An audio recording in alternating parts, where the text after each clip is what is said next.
1000 გამოწვევის კორპორაციამ საქართველოსთვის ფინანსური დახმარების გადაწყვეტილება მიიღო. მილენიუმის პროგრამაში ჩართული 16 ქვეყნიდან ამჯერად დახმარებას მხოლოდ საქართველო და განა მიიღებენ.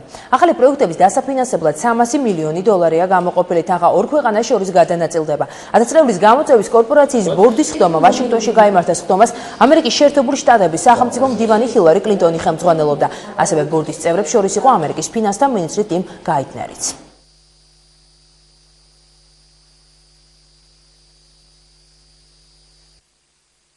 პირველი კომპაქტის ფარგლებში იყო 16 ქვეყანა და მათ შორის იყო საქართველოც.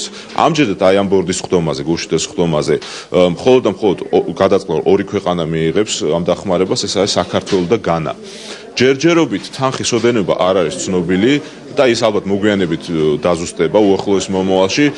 ასევე ჯერჯერობით მე არ შემიძლია ვისაუბრო ზუსტად იმ პროექტებზე, რაში დაიხარჯება ეს ფული. ამერიკის მთავრობის საჩუქარი. ეს გადაწყვეტილება ძირითადად მიღებული იქნა პირველი კომპაქტის, ანუ რომელსაც ახლა თითქმის განვახორციელეთ წარმატებული განხორციელებით, ანუ წარმატებით და საერთოდ ქვეყნის, საქართველოს როგორც ქვეყნის წარმატებით. ეს იგულისხმება კორუფციასთან ბრძოლა და კორუფციის დაბალი დონე, სხვადასხვა პოლიტიკურ-ეკონომიკური მიღწევები და შესაბამისად ამ ორი ძირითადი კომპონენტის გამო საქართველოს კიდევ გამოეყოფა მეორე კომპაქტი. ერთ-ერთი პრიორიტეტი 1000 კორპორაციის მიერ გამოყოფილი ახალი ტრანში სავარაუდოდ ორი მიმართულებით დაიხარჯება ინფრასტრუქტურული პროექტები და ბათუმში საზღვაო ტექნოლოგიების უნივერსიტეტის მშენებლობა. დეტალები მას შემდეგ გახდება ცნობილი, რაც ქართული მხარე მილენიუმთან კონსულტაციებს დაიწყებს და მიღებულ გადაწყვეტილებას შეერთებული შტატების კონგრესი დაამტკიცებს. თბილისში აცხადებენ, რომ საქართველოს საკითხის გადაწყვეტა რამდენიმე ფაქტორმა განაპირობა: პოლიტიკური მნიშვნელობა, წარმატებული რეფორმები და სწორად განაწილებული თანხები. ქართული მხარე ამბობს, რომ ის 400 მილიონი, რომელიც ქვეყანა მილენიუმისაგან მიიღო, სწორად დაიხარჯა და ბევრი მნიშვნელოვანი პროექტიც განხორციელდა. და თამარ ურუშაძე ესაუბრა დღეს ექსპერტებს და სხვადასხვა უწყების ხელმძღვანელებს, რომელიც ახლა პირდაპირ ეთერში ჩაგვრთება. თამარ, უფრო დეტალურად რას ეცხადებიან ექსპერტები, რა არის ის ძირითადი ფაქტორი, რის გამოც საქართველოს დახმარება მიიღო? საქართველო არის ერთადერთი ქვეყანა, რომელიც 1000 წლეულის კორპორაციისგან უკვე მეორე კომპაქტს იღებს. ეს არის ერთ-ერთი მნიშვნელოვანი ფაქტორი, რომელზეც ყურადღებას ამახვილებენ სპეციალისტები.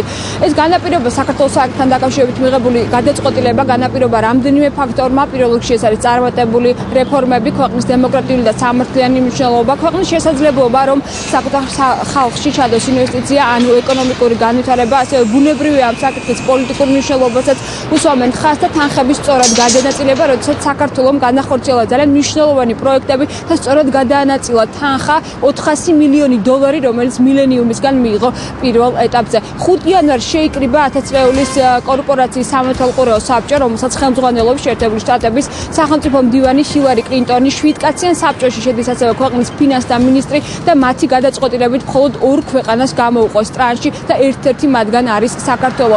ასეთი ურთიერთობა კორპორაციას აქვს 22 ქვეყანასთან, თუმცა ეს იყო პირველი შემთხვევა, როდესაც ერთ ქვეყანას გამოუყოს ხელმეორედ კომპაქტი და ეს ქვეყანა საქართველო აღმოჩნდა.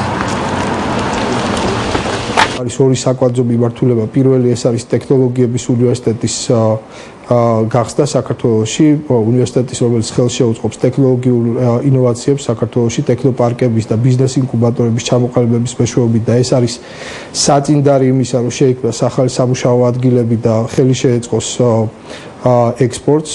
და მეორე მიმართულება არის სტრატეგიული ეკონომიკური ინფრასტრუქტურის პროექტების განხორციელება. საქართველოს მთავრობა პრეზიდენტთან კონსულტაციის შემდეგ მიიღებს გადაწყვეტილებას, ეს იქნება ინფრასტრუქტურული პროექტების განვითარება, ეს იქნება სოფლის მეურნეობის განვითარება თუ იქნება ზოგადად, როგორც საუბარი არის, არ არის გამორიცხული, რომ ბათუმში ძალიან დიდი საუნივერსიტეტო კომპლექსის მშენებლობას მოხმარდეს ეს თანხა. თუმცა ფაქტია, რომ ამერიკის მთავრობამ დააფასა საქართველოს მთავრობის ეფექტური მუშაობა.